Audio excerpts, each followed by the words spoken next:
It's here. Box came. Margaret brought it inside. It only weighed 40 pounds. But you can see it's not a big tool. Not a big tool at all. And it's quiet. Listen. Ooh. 5 speeds.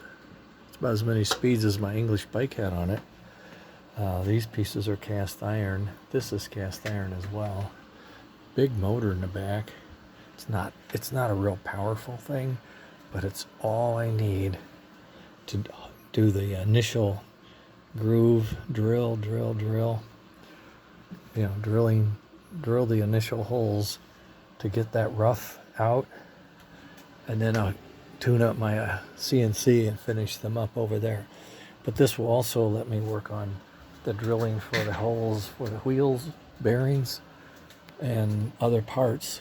I have a number of ways I can hold the parts down, and I got a feeling I'll have to get some more. But wow, $99.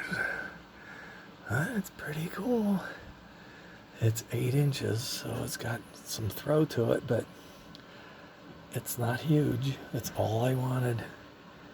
Been asking for this for years, and then finally I sold enough stuff that I could get it. Oh man. Alright, more later. I'm whispering because I don't want her to know how excited I am. Oh good, my drill came, you know, that kind of thing. Alright, later.